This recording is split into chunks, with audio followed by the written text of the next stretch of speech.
Suluk Linglung 2, Pupuh Kinanti. Nabi Khidir berkata lembut dan manis yang isinya bercampur perlambang dan sindiran, umpamanya ada orang membicarakan sesuatu hal, lotnya seharusnya baik, nyatanya lotnya justru merupakan bumbunya yang bercampur dengan rahasia yang terasa sebagai jiwa suci.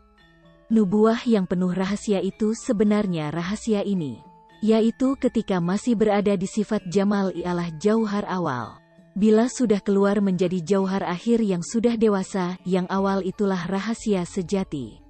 Si jauhar akhir itu ternyata dalam satu wujud, satu mati dan satu hidup dengan jauhar, ketika dalam kesatuan satu wujud, satu raksa, satu hidup menyatu dengan johar awal. Adapun johar akhir ialah satu wujud dalam keadaan sehidup semati segala ulah jauhar akhir selamanya bersikap pasrah, sedangkan jauhar batin ini ialah yang dipuji dan disembah hanyalah Allah yang sejati. Tidak ada sama sekali rasa sakit karena sebenarnya kamu ini nukat gaib. Nukat gaib ialah ketika di masa awal atau kuna, ia tidak hidup juga tidak mati.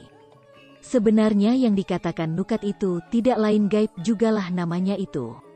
Setelah datangnya nukat itu, yang sudah hidup sejak dulu, dicipta menjadi alif. Alif itu sendiri jisim latif.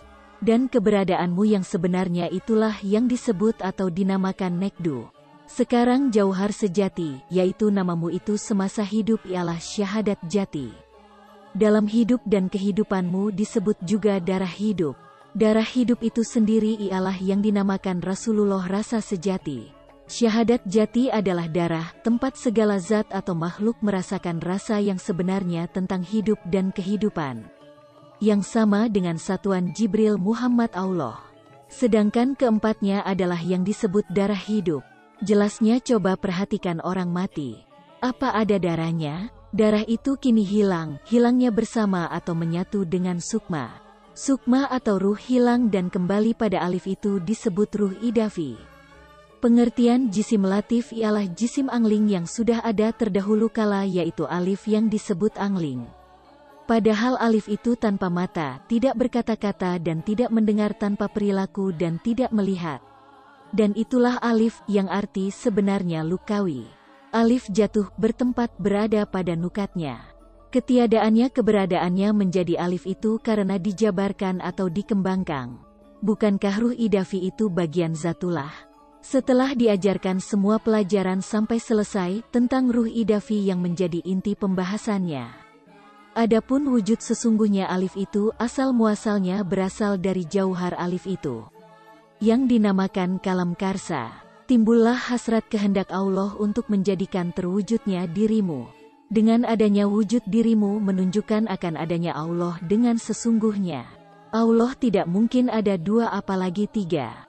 Siapa yang mengetahui asal muasal kejadian dirinya, saya berani memastikan bahwa orang itu tidak akan membanggakan dirinya sendiri.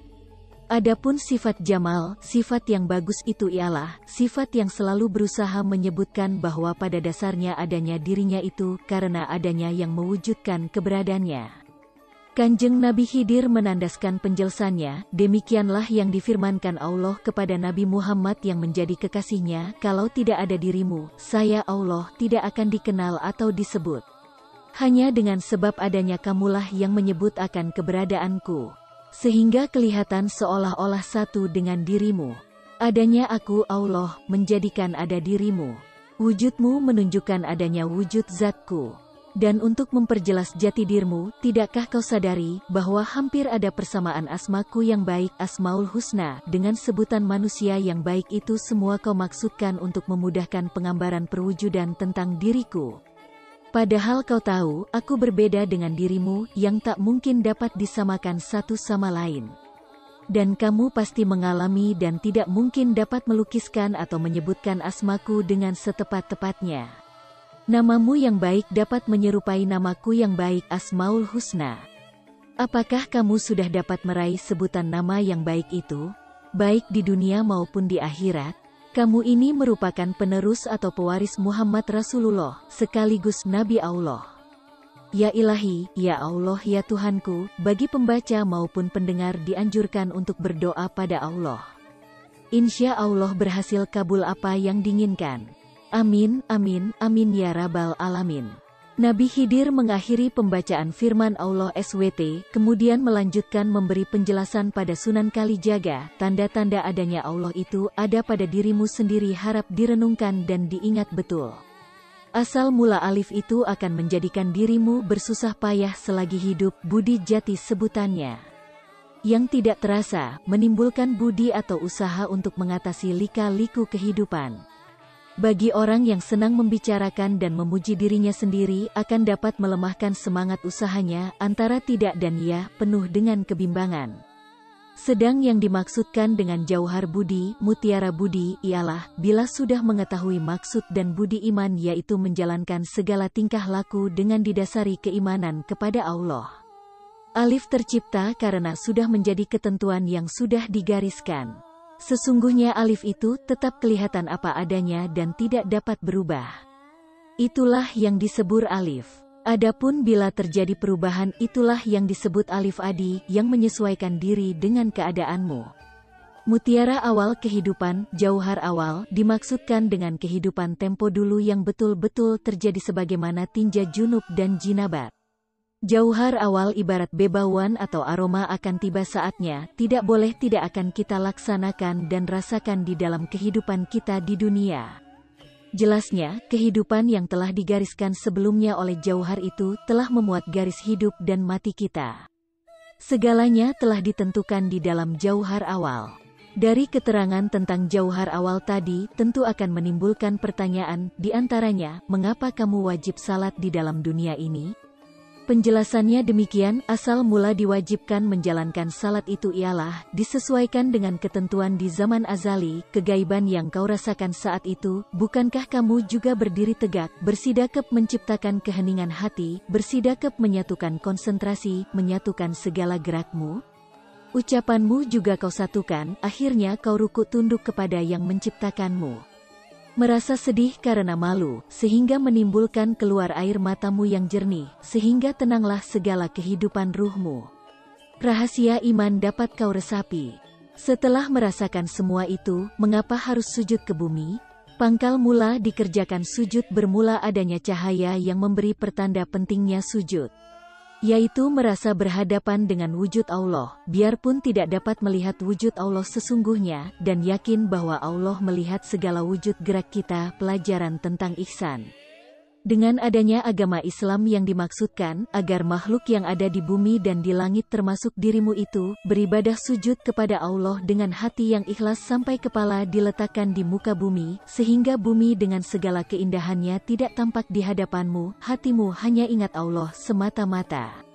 Ya, demikianlah seharusnya perasaanmu, senantiasa merasa sujud di muka bumi ini. Mengapa pula menjalankan duduk diam seakan-akan menunggu sesuatu? Melambungkan pengosongan diri dengan harapan ketemu Allah. Padahal sebenarnya itu tidak dapat mempertemukan dengan Allah. Allah yang kau sembah itu betul-betul ada.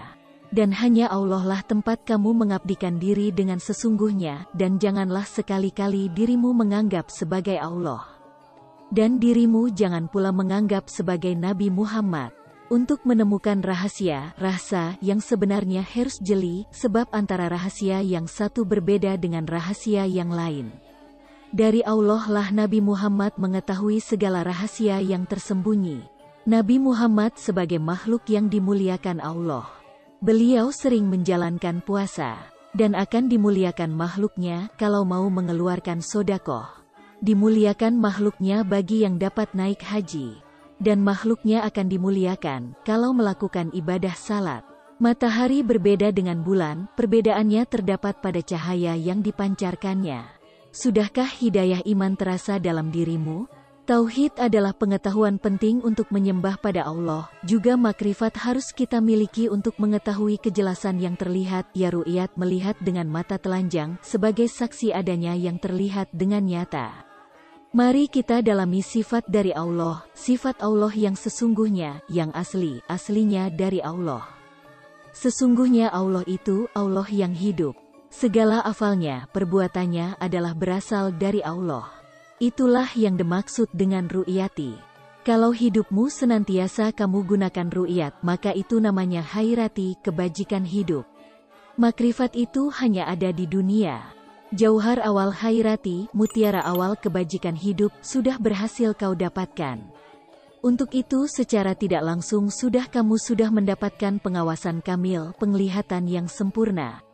Insan kamil, manusia yang sempurna, berasal dari Zatullah, zatnya Allah. Sesungguhnya ketentuan gaib yang tersurat adalah kehendak zat yang sebenarnya.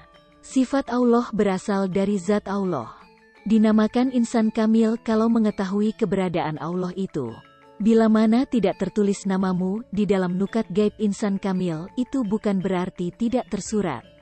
Ya, itulah yang dinamakan puji budi, usaha yang terpuji. Berusaha memperbaiki hidup akan menjadikan kehidupan nyawamu semakin baik. Dan serta badannya akan disebut badan Muhammad yang mendapat kesempurnaan hidup. Syekh Malaya berkata lemah lembut, mengapa sampai ada orang mati yang dimasukkan neraka?